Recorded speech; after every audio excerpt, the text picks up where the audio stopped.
Hi everyone, welcome back to my channel. So today's video is going to be all about me.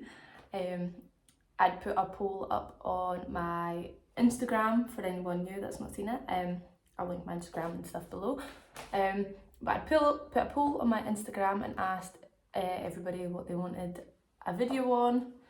And apparently you want to know all about me. So that's what I'm going to do. I'm Danielle, I'm 23. I'm from Scotland, specifically I come from the kingdom of Fife. I don't know why it's still called the kingdom. I think it's the only area in Scotland that is the kingdom. But I'm from the kingdom. So being there, born and raised. I am an only child. Life in Scotland, what can I tell you? As I said, from a small town, so where I am from, I am just surrounded by fields basically. And that's something a lot of people struggle to understand. Obviously unless they're from a very small place themselves. But see, try and tell people who live in like big towns or cities that like, I have nothing around me. They're like, don't believe you. No. I'm like, here's to put in perspective. I have to drive about 20 minutes to get to an Asda. So yeah, when I say I'm in the middle of the fields, I'm in the middle of the fields. But yeah, so there wasn't much to do. But when I was younger, I thought it was horrific. Well, and to be honest, I still do. I wouldn't want to live there. But being back in Scotland after obviously spending quite a long time away, it really made me appreciate where I stay.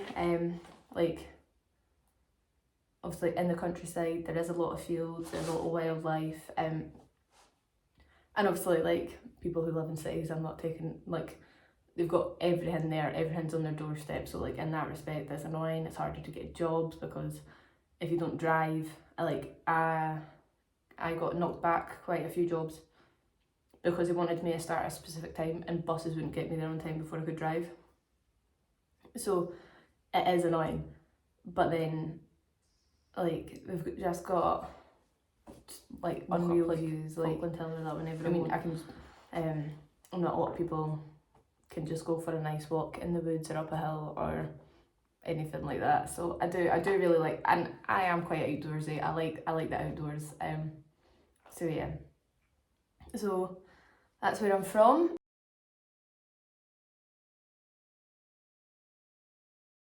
So what I put on my Instagram that like as an idea of what this video would be about is like kind of how I got into travelling, like where that stemmed, like where the interest stemmed from. What I'd done when I left high school to get me to take that leap into travelling. To be honest, I don't really know where my interest of travelling's really came from. I don't know if it is just from being in a small town and just kind of always thinking like, this can't be it. Like, no offence to anyone that's obviously staying in a small town. Like, I mean, my mum and dad, like all my whole family have just always like lived in small towns, even if like didn't always grow up in the one that I lived in, but like they're just small town people, or they were. So it's nothing against that, but I don't know, it just always was like this, like this can't be it. And I think as well, me like with my age, like obviously I grew up like at a good time, like before technology was massive, so we're still going outdoors and stuff. And my town used to have a festival in the summer, and it used to be like packed. Like you'd have people come in from all over with camper vans, tents, and it was good. And then like as I've gotten, like we used to have quite a lot of tourists because where I'm from, our claim to fame is the Proclaimers. They actually lived in my town, so we'd have people come in asking, oh, where did the Proclaimers live? Or Jimmy Shant, he was a famous accordion player, so asking like for directions to his house, like so they could see like where they lived. And we had quite a few things that people wanted to come and see.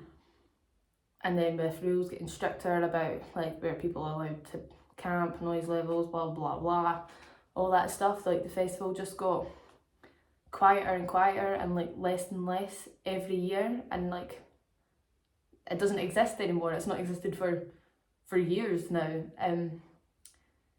So like even things like that, I think obviously like having something there, like being in a small town, a small community, and you manage to have that buzz and just seeing it just fizz out, just seeing your town kind of like dying. I feel like I've always just thought like, what the hell, like this this can't be it. So yeah, like, and then like when like obviously in high school, that's probably when I started coming out more.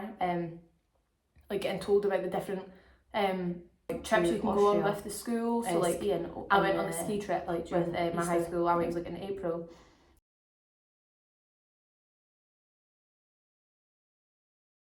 And I'd also looked at into, and before I'd done the ski trip, I'd actually looked into going to India. They do an India trip as well, but I backed out of that one because at the time I wouldn't have been mature enough for it, and like my family like agreed when we found out what they were doing, because I used to be a very, very fussy eater. I wouldn't have ate curry. I would have been eating, like I would have lived off plain rice, and that would have been it.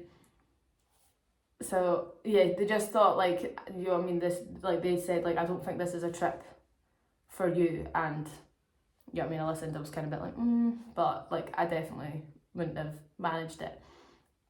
But yeah, just hearing all these trips that you could go on, like I was always really interested in them. I liked I like learning languages, so I'd done French and Spanish, and I'd done them up until like I'd done them at a higher level and passed them. And I'd actually wanted to pick up more languages. I'd actually wanted to pick up Italian and Latin. We could pick them up, but there was only one teacher in the whole school that could do it, and she ended up leaving our school. So I couldn't do them anymore. But I don't excel at languages. Like I still can't speak French or Spanish, but I enjoyed it. Like, and I thought it was interesting, so I did. I wanted to pick up more languages. I really liked RE. Like I just thought it was interesting. And one of my teachers that I had in first year, I loved him. Like I loved him. He always asked good questions, and like I don't know, like he just always had you thinking, and I really, really liked it. And I was like fascinated by it all. Like I was like, I liked the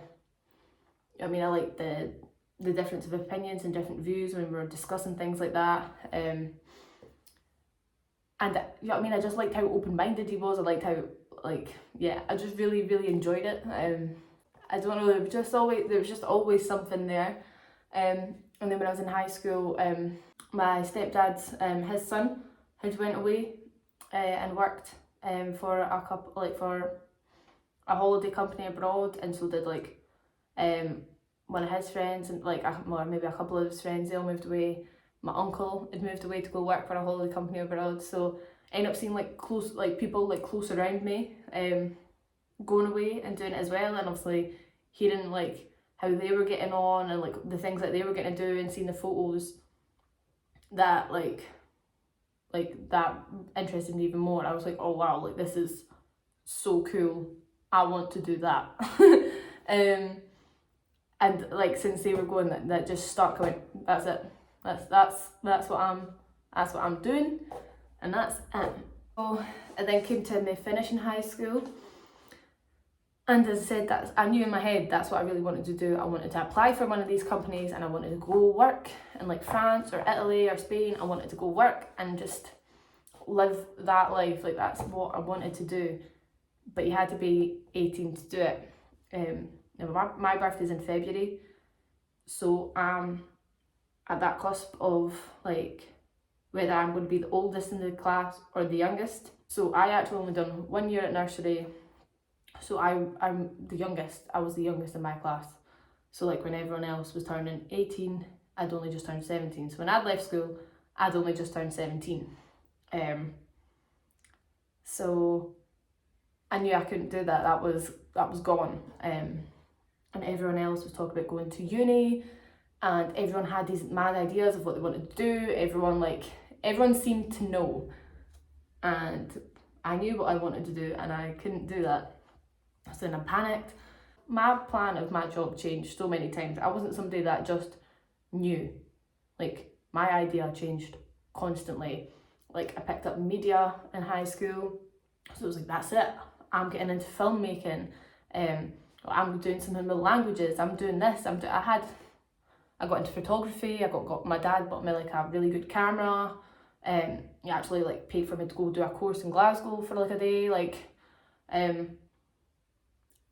I had no idea what I wanted to do. I just kept changing, and I went, you know what, primary school teaching, because, you know, I like to help people. Like, I was a peer counsellor in my school, which meant like when the first years came up, we took them around their classes for a wee while, so we had a friendly face. So if they ever needed something, like, they knew somebody to go to, and I enjoyed that. And since I was obviously doing exams, you get free periods. So I decided to use up 3 of my free periods to help out in the 2 French classes of the groups that I had I was their peer counsellor. So I helped out on one on a Monday and one on a Friday. And then on a Wednesday, I also helped out in the DAS department, which is the Department of Additional Support. And I loved it. Like, I loved it. It was so good. I just want to scoop them up. So yeah, so that was all going for me for going into teaching. But when it came to applying for unis, I kept getting told I would never get in because I got a C at higher English. Now I'll get into this in a wee bit. I wasn't good at English. I was meant to do my higher over 2 years. I had tried to fight my case against this horrible teacher about doing my exam in the 1 year instead of over the 2. And I was like, you know what, like, it's my exam. I am fully aware that I might go in and fail. But if I try, like, and if I pass, then that's amazing, and don't have to come back and do English because I fucking hate it. So eventually they were like, right, fine, whatever. I done the exam and I passed it, and I was like, oh my god, like, this is amazing. Like, I was so chuffed. I was like, English is gone. Like, I don't have to sit and do this ever again. Yeah, and then they were all saying, but you only got a C. No uni's ever going to accept you with just a C. And I was like, right, okay. So I had to then get to the idea of the fact that I was going to go to college. It was hard because I was like, you know what I mean, I really worked hard. I still passed English and I had good grades in everything else. So I don't know, it was, you know what I mean, I really beat myself up for the fact that I was only going to college.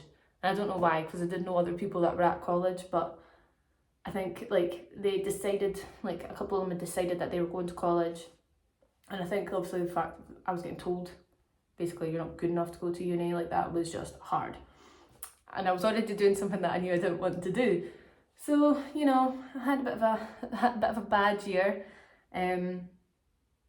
So yeah, fast forward, I was in college, end up telling them, like, look, I really struggle with this, like, with reading and stuff. And eventually they'd done a test on me for dyslexia. So yeah, I'd done all these tests, and they told me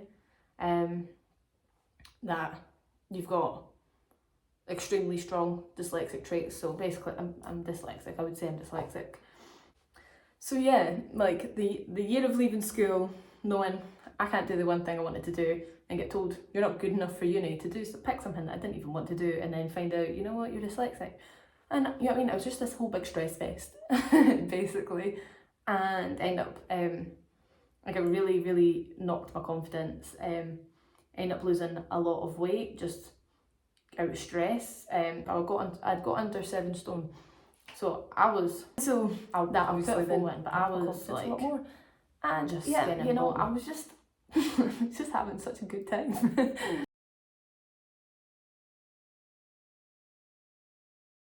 So I hated college. I hated being there. I decided, like, obviously I got in my head, like, once I'd finished college and stuff, that was it. I was applying for a job with one of the companies, and I was going away.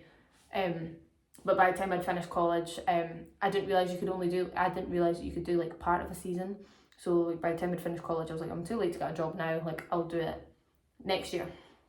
So I just worked at Myers Castle for like a year, and I'd met Craig, and I had told him pretty much straight away, like, look, by the way, this is my plan, I'm getting out of here, hopefully do what you want with that information before like anything really happens. And like, I mean, we decided, like, we'll see where it goes first, like, just wing it. So I started seeing him, and then when like after the new year, so 2018, start 2018, like this is when I knew I was meant to be applying for the jobs, like the seasonal jobs. And I guess part of me started getting a wee bit nervous. I kept saying I still wanted to do it, but I wasn't doing it. And then one day, was it in March, I finally applied, and I heard back really quickly. Did I hear back within like a day or so? It was really quick, and I'd got an interview early April, and I was dead excited about it. That same day, I had a job. So I done the interview, and I was like, this is amazing, like, I'm leaving. And honest to God, I was so freaking excited. And the next day they phoned me and asked, how early can you come out to work? And I was like, what? And they're like, well, like, if we gave you, like, if we said that, like, we wanted you out, say this was Thursday, I can't remember exactly, like, if we wanted you out on Monday, could you come? I needed to renew my passport. So I said, like no, like, I need to renew my passport, but I can have a look and see if they've got like the 1 day thing, like early at the start of the week, and I can maybe then come towards the end of the week, like, but I'll phone you back. And right enough, there was an appointment, boom, on like the Monday. So I said, like, look, I can get my passport on the Monday, so I can come out pretty much any time after that. So they flew me out on the Friday. I only had about 10 days to wrap my head around the fact that I had this job and I was leaving the country. So I didn't have time to panic because I had so much to do. I had to get my passport, I had to go get a suitcase, I had to get clothes because, you know, it's not that hot in Scotland. So I had to get everything, and I was like, where? And I didn't know where I was going. And then I saw it, and it was like Camping Village Fabulous, and I was like, oh, I'm going to a place called Fabulous, and I was like, this is so fitting. And then googled where Camping Village Fabulous was, because obviously no idea. Camping Village Fabulous doesn't really give anything away. And saw that it was in Rome, and I was living like, the Lizzie McGuire dream. To Rome. And it was so good.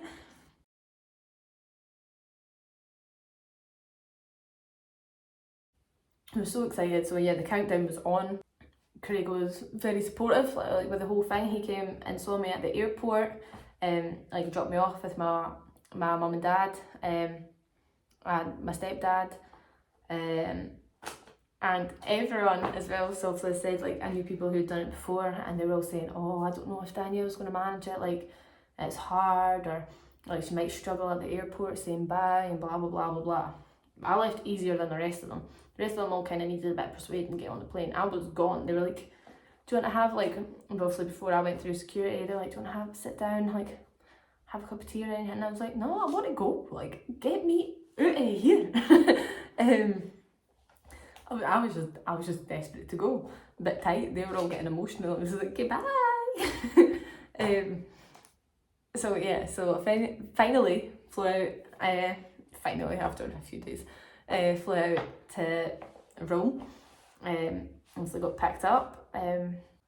Everyone else that was in Italy had been there already for a little while. Like, they all knew each other, and you know, I was just rocking in, total newbie. But everyone was really nice. End up Like we lived in a caravan, so I had to share the caravan with one of the girls, and yeah, the whole experience was just insane. Like I was there from April until the end of October. It was just so good. It was unreal. Like obviously the campsite obviously wasn't in the city of Rome, but like you could be in Rome city centre in like half an hour or something. Yeah, I mean it was like nice weather. You had the pool that you could go use. It was really good. You always got like 2 days off a week, so obviously you could do what you want. Stay me and a couple of like me and the girls, like we'd done trips. Like we went down to Naples for a day.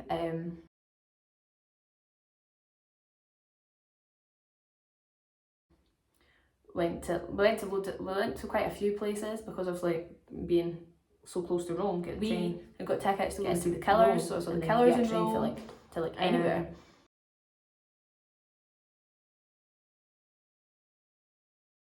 Yeah, it was just really good. It was just the best time.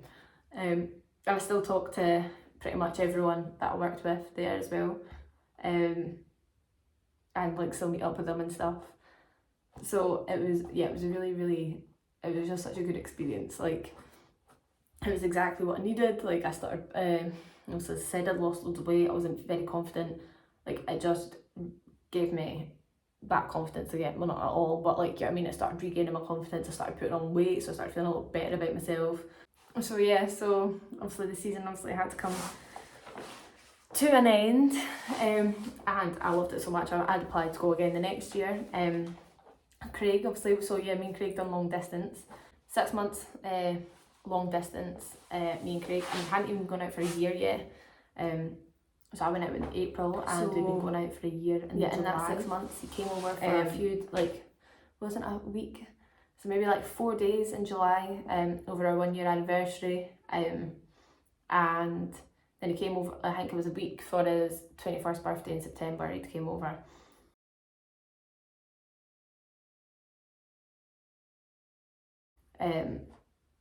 So that we managed it, obviously, still going strong. It was hard though.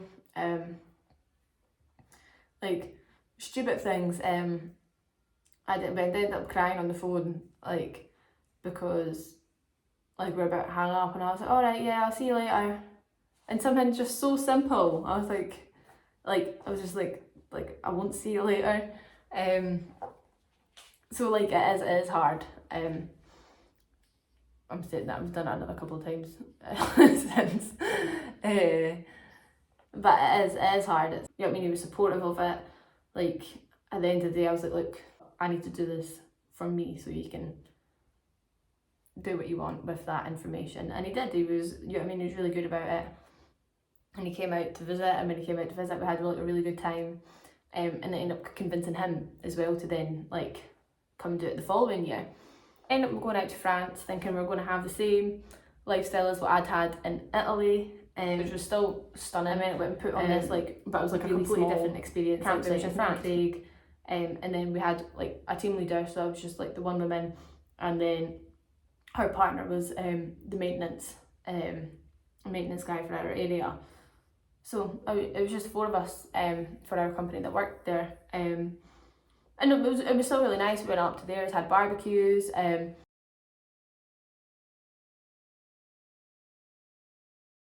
So yeah, so we went for long distance, seeing each other twice in 6 months. Like not even for, it didn't even add up to like a full living together 14 days. Like it was like nobody like around, like nobody, like in Italy. Obviously, like when you live with people, obviously you bicker. Like there was always other people there.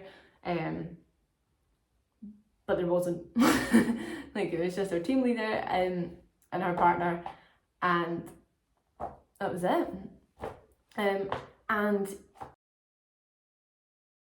got a couple of bikes, we go cycling. It was fine. We walked. We had the pool there as well, so just go chill at the pool and that. Like we ended up having a wee barbecue. Like we were quite lucky there. We ended up getting a wee barbecue. So we had barbecue and that outside. So like we just got to sit outside and chill, and it was in such a quiet little area. Like it was just so peaceful.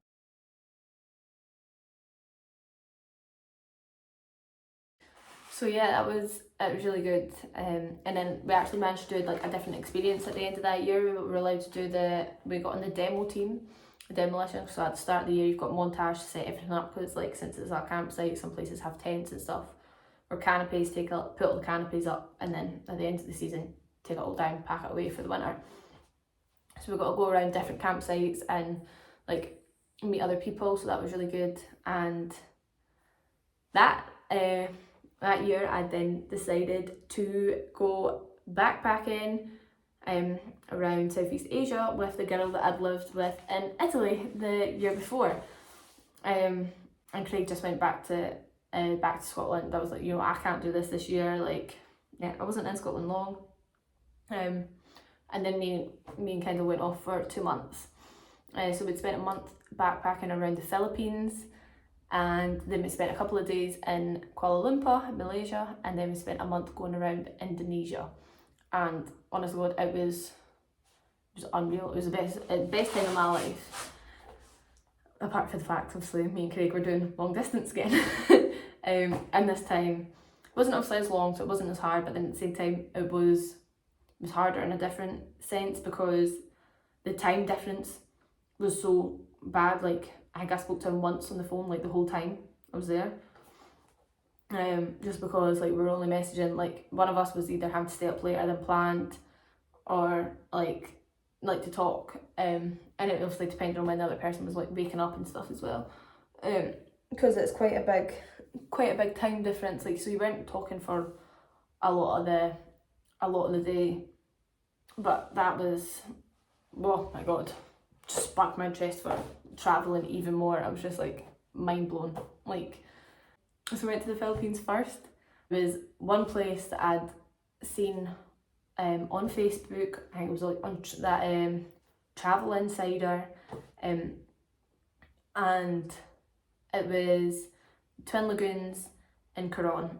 I was like, as soon as I saw it, I was like, this place is unreal. Like, I had it saved and everything. I was like, this is goals right here. Like, this is it.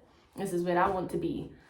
And like, we've done loads of other amazing things, obviously. Like, I still wanted, like, the other places that we were going, like, I wanted to go, but like, we'd been looking into doing things because we'd kind of started to say, oh, this looks like cool, we'll go there. But that was like one thing I'd seen like years and years before. I was like, I must see this. Like, and to be able to say that I've done it, you know what I mean? I saw this when I was like 14, you know what I mean? Just back and being like, I've been there, like, is amazing. We've done so many amazing things.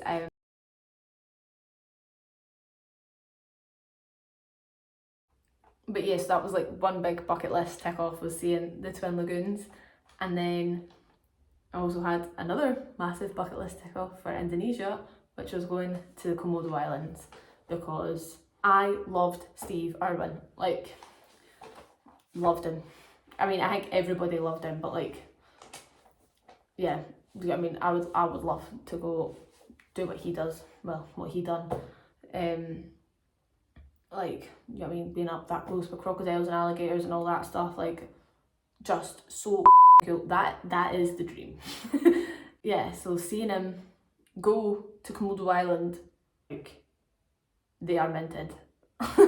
Like, I must see one of these things. Like, always. And honest to God, it is a dinosaur. You should have heard me, because I was like shaking and totally like not breathing right. I was like so heavy breathing, just because I was just so excited. I was like, oh my God, like, look at them, they're there.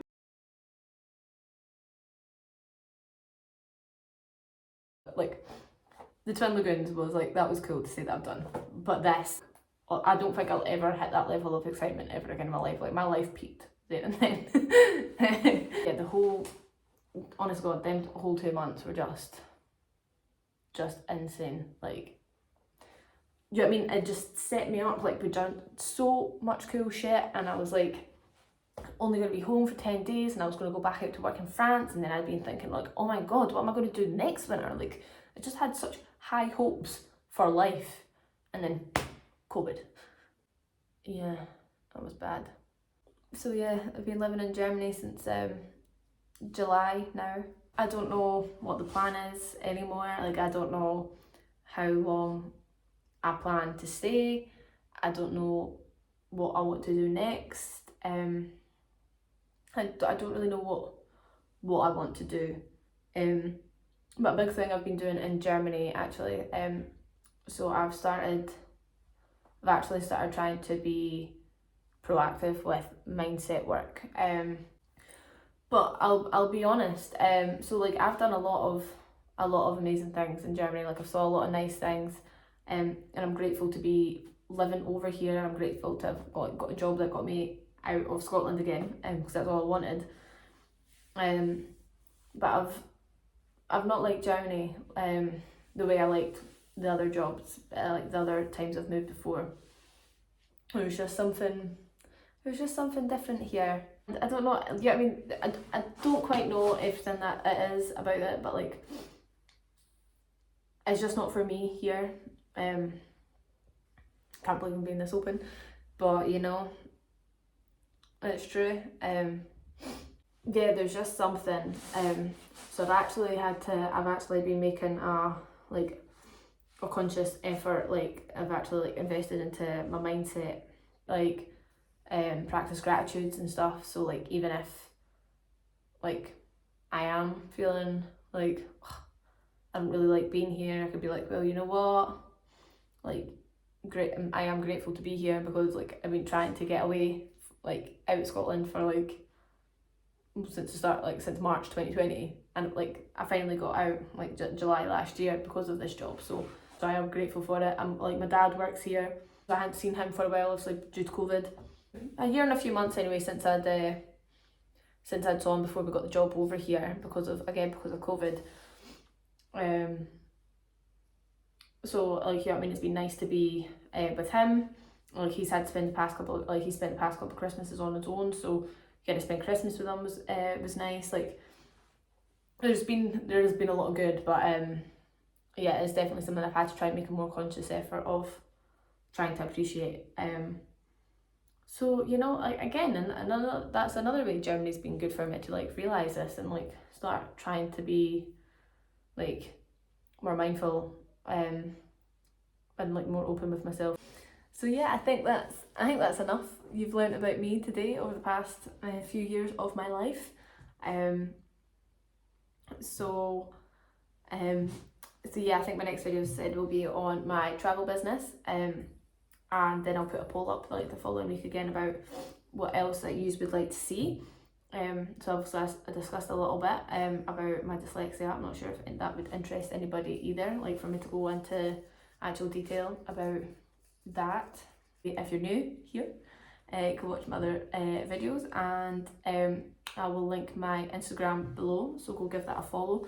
But well, like this video and subscribe to my channel. That would be much appreciated. So yeah, thanks for watching. Hope you've enjoyed learning a little bit about me. And yeah, I'll see you next week.